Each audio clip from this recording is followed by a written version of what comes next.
Alléluia, alléluia, alléluia. Bien-aimés dans le Seigneur Jésus-Christ, le thème de cette circonstance est intitulé « Connaître la parole de Dieu ». Bien-aimés dans le Seigneur Jésus-Christ, lorsque nous parlons de la parole, qu'est-ce que c'est que la parole?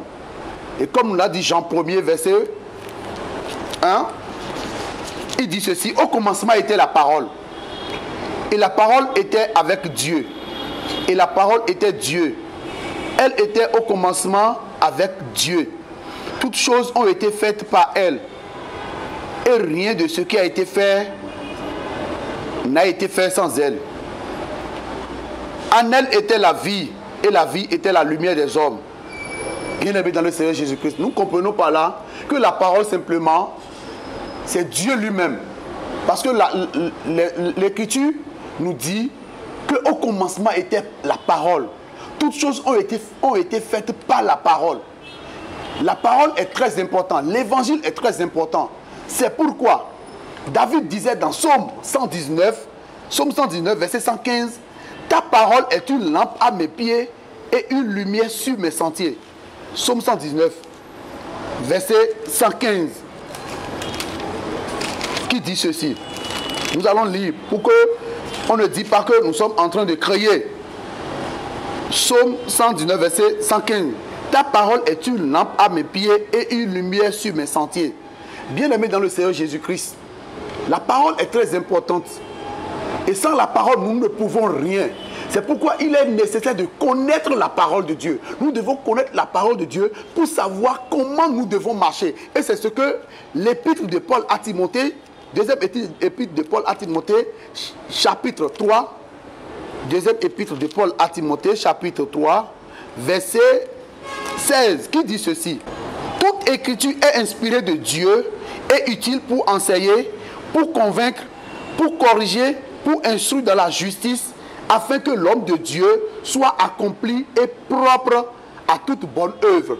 Ça veut dire quoi? Toute écriture, toute parole qui sort de la bouche de Dieu est utile pour enseigner, pour instruire, pour corriger, afin que l'homme de Dieu soit propre dans toutes ses œuvres. Bien-aimés dans le Seigneur Jésus-Christ, nous devons être imbibés dans la parole de Dieu.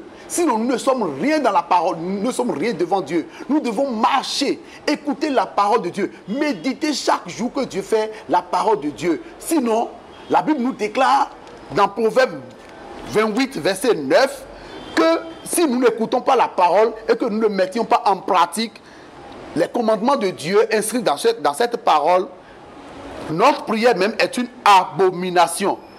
C'est ce que Proverbe 28, verset 9 nous le dit. Si quelqu'un détourne l'oreille pour ne pas écouter la loi, sa prière même est une abomination. Et c'est ce que Jésus voulait faire comprendre à Marthe et à Marie. Ce qui est important dans Luc chapitre 10, à partir du 38e verset, nous lisons que Jésus entrait dans une ville. Luc chapitre 10, à partir du 38e verset, qui dit: comme Jésus était en chemin avec ses disciples, il entra dans un village et une femme nommée Marthe le reçut dans sa maison.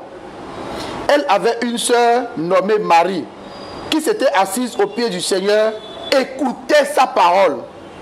Marthe, occupée à de divers soins domestiques, survint et dit: Seigneur, cela ne te fait-il rien que ma soeur me laisse seule pour servir? Dis-leur donc de m'aider. Le Seigneur lui dit: Marthe, Marthe, tu t'inquiètes et tu t'agites pour beaucoup de choses. Une seule est nécessaire, et Marie a choisi la bonne part qui ne lui sera point ôtée. Quelle est la bonne part? C'est la parole. Vous voyez, en cela, le Seigneur Jésus-Christ nous a démontré par A plus B que la parole est la bonne part. Connaître la parole de Dieu est très important dans la vie de tout chrétien. Et c'est pourquoi, dans Hébreux 1, verset 3, il dit: soutenant toutes choses par sa parole puissante. L'Éternel Dieu vivant soutient tout ce qui existe par sa parole puissante. Cette déclaration englobe la vie de tous ceux qui croient en Jésus-Christ, le bon berger. C'est pourquoi il est bon de connaître et de mettre en pratique quotidiennement la parole de Dieu, source de bonheur spirituel, sanitaire et matériel, afin de prospérer à tous égards. Le Seigneur Jésus-Christ ouvre l'intelligence pour surprendre, pour comprendre les Écritures révélées. Et c'est ce que Luc 24, verset 45 nous le dit. Luc 24, verset 45. Nous allons lire. Luc 24, verset 45 qui dit ceci. Alors, il leur ouvrit l'esprit afin qu'ils comprissent les Écritures. Dieu nous a ouvert, Jésus-Christ nous a ouvert l'esprit afin que nous comprenions les Écritures. Ça veut dire que la parole est très primordiale. Il est impératif de méditer la Bible jour et nuit pour approfondir la connaissance de l'évangile de paix et être en communion permanente avec le Dieu très haut. Ainsi, la méditation biblique permet d'être fortifié dans l'homme intérieur, car il apporte le bien-être dans la vie du croyant. Oui, c'est pourquoi il est nécessaire pour toute personne qui confesse le Seigneur Jésus-Christ, il doit méditer la parole de Dieu. Lorsque tu te lèves le matin, tu dois lire la parole de Dieu. Tu dois lire un verset pour le méditer dans toute cette journée. Et le soir, lorsque tu entres, tu lis encore un verset pour méditer avant de dormir. C'est en cela que tu as la vie. C'est en cela que tu as le réconfort. Connaître la parole de Dieu, c'est connaître Dieu lui-même. En effet, une vie chrétienne soutenue par la parole de Dieu est victorieuse, car le Seigneur donne de la réussite dans tous les domaines de l'existence de ses enfants. Voici ce qu'a dit l'Éternel à Josué, successeur de Moïse. Nous allons lire cela dans Josué 1, verset 8. Ce qu'il a dit à Josué, le successeur de Moïse. Qu'est-ce qu'il lui a dit? Et c'est ce qu'il nous envoie aujourd'hui. Que ce livre de la loi ne s'éloigne pas de toi, de ta bouche. Médite-la jour et nuit pour agir fidèlement selon tout ce qui est écrit. Car c'est alors que tu auras du succès dans tes entreprises. C'est alors que tu réussiras. Lorsque tu médites la parole de Dieu, lorsque la parole de Dieu n'est pas éloignée de ta bouche, c'est alors que tu auras du succès dans toutes tes entreprises. Et que tu réussiras dans tout ce que tu auras à faire devant ton Dieu. C'est pour cela que lorsqu'on observe la vie de ceux qui lisent régulièrement la Bible et mettent en pratique ce qui y est écrit, on constate que leurs existences sont remplies de témoignages de la puissance de la parole de Dieu.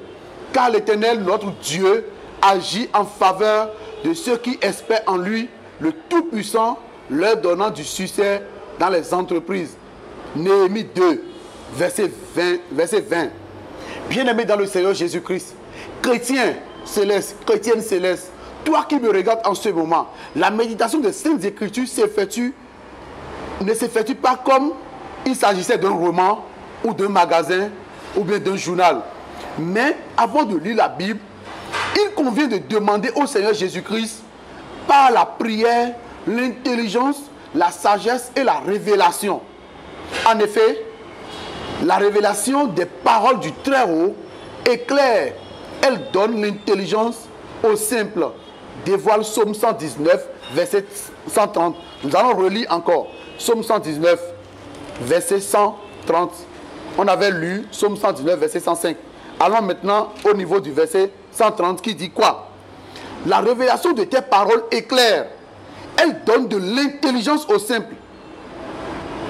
La révélation de ta parole est claire. Elle donne de l'intelligence aux simples. Ça veut dire, lorsque nous étions ténèbres et que nous allons commencer par lire la parole de Dieu, nous allons commencer par méditer la parole de Dieu et la mettre en pratique, nous serons éclairés et nous aurons l'intelligence. Bien-aimés dans le Seigneur Jésus-Christ, que cette connaissance de la parole de Dieu soit votre quête journalière comme pour tout chrétien qui désire obtenir la victoire en Seigneur Jésus-Christ, notre Sauveur. Bien-aimés dans le Seigneur Jésus-Christ, méditons la parole de Dieu, mettons la parole de Dieu en pratique et nous aurons le succès dans notre vie et nous aurons de l'avancement dans notre vie et nous aurons la vie éternelle. Soyons bénis au nom de Jésus-Christ. Amen.